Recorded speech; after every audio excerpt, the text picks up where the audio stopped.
안녕하세요. 3일 경제독립TV입니다. 코로나19 점점 많은 국민들이 접종을 받고 계신데요.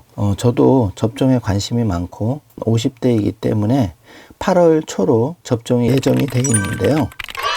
걱정되는 게 변이 바이러스가 빠른 속도로 전 세계적으로 전파가 되고 있다고 합니다. 그래서 많은 분들이 걱정도 하시고 예방접종 빨리 맞고 싶어 하는데요. 한 가지 불안한 점이 있죠. 저도 이런 생각을 하지만 주변에 많은 분들이 불안감을 가지고 있습니다. 그래서 이번 시간에는 접종 받으러 가시기 전에 이거 하나는 꼭 알고 가셨으면 하는 내용을 준비를 했습니다. 오늘 이 내용 궁금하신 분들은 영상 끝까지 봐주세요.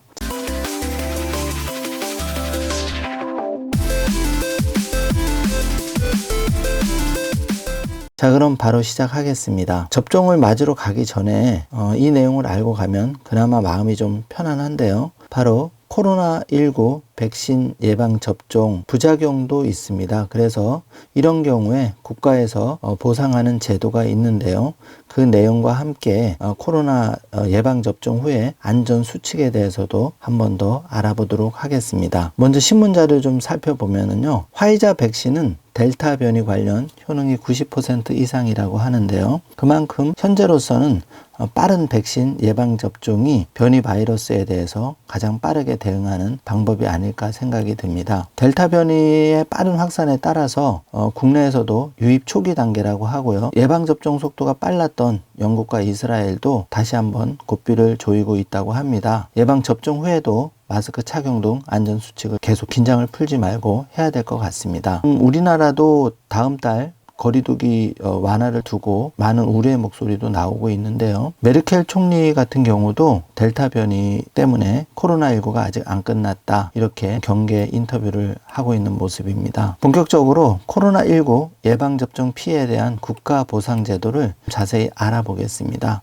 누구나 감기 예방접종을 맞아도 불안함을 다 가지고 계신데요. 코로나 백신 부작용, 최근 언론 보도를 보면은 첫 보상금이 지급된 사례가 있습니다. 피해자는 보상금으로 4억 3,740만 원이 산정됐다고 하는데요. 중증 이상 첫 보상금 지급 사례가 될 것이라고 기사가 나왔는데, 코로나19 백신 접종을 맞은 후 사망한 피해자에 대해서 인과관계가 처음으로 인정이 돼서 4억 3,740만 원 보상금이 책정이 됐다고 합니다. 사망 일시 보상금, 또 장애 일시 보상금, 정액 간병비, 장제비 등 항목별로 보상 금액과 산정 기준, 신청 기간이 나오는데요. 정부에서 공식적으로 발표한 자료를 가지고 자세히 알아보겠습니다. 예방접종 후 이상 반응이 발생할 가능성이 조금은 있는데 개인 체질에 따라 다양하게 나타날 수도 있다고 합니다. 흔하게 발생하는 증상에는 통증과 부기, 발적, 두통,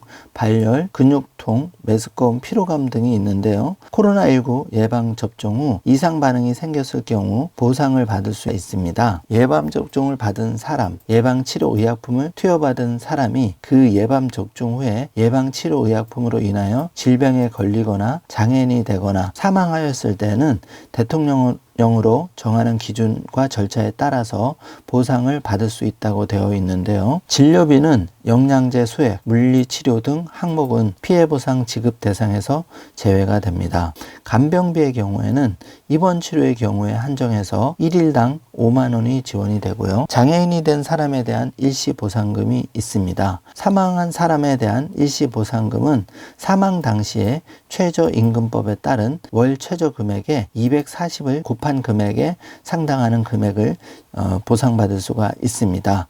장제비의 경우에는 30만 원을 보상받을 수 있는데요. 진료비의 지급 기준은 예방접종 피해로 발생한 질병의 진료비 중 국민건강보험법에 따라 보험자가 부담하거나 지급한 금액을 제외한 잔액 또는 의료급여법에 따라 급여기금이 부담한 금액을 제외한 잔액을 보상을 받을 수가 있는데요. 신청 기간은 해당 예방접종 피해가 발생한 날로부터 5년 이내에 받을 수가 있습니다. 코로나19 백신 접종 후에 이상 반응이 나타난다면 많이 당황할 수도 있는데요. 고열이나 심한 알레르기 증상이 나타나면 즉시 접종기관 또는 가까운 의료기관을 하시면 되고요. 예방접종 후 접종 부위 통증이 있는 경우에는 깨끗한 수건으로 냉찜질을 하시면 도움이 된다고 합니다. 미열이 있는 경우에는 수분을 충분히 섭취하고 푹 쉬시는 게 제일 좋다고 하고요. 전신 통증이 있는 경우에는 진통제의 도움을 받으시면 좋다고 합니다. 하지만 증상이 심해지면 바로 의료기관에 방문하는 것이 최선의 방법이라고 하는데요. 일단은 가장 기본이 되는 것은 예방접종은 우리 몸이 코로나19에 걸리지 않는 면역을 획득할 수 있는 가장 안전한 방법이기 때문에 정부의 예방접종 순서에 따라서 예방접종을 하시는 것이 가장 좋은 방법이라고 생각이 되고요. 그 전에 생활 속에서 마스크 착용, 그리고 손을 자주 씻고 또 기침 예절 철저히 지키고 7월부터 자칫 방심하기 쉬운데 1월 때일수록 안전수칙을 조금 더 신경을 쓰셔서 나의 건강과 가족의 건강을 꼭 함께 챙기셨으면 합니다. 그리고 오늘 방송드린 국가보상제도를 알아두신다면 예방접종 가실 때도 조금은 편안한 마음으로 가실 수가 있을 거라는 생각이 듭니다. 오늘 영상 내용이 조금이라도 도움이 되셨다면 좋아요, 구독, 알림 설정 부탁드리겠습니다. 영상 시청해 주셔서 감사합니다.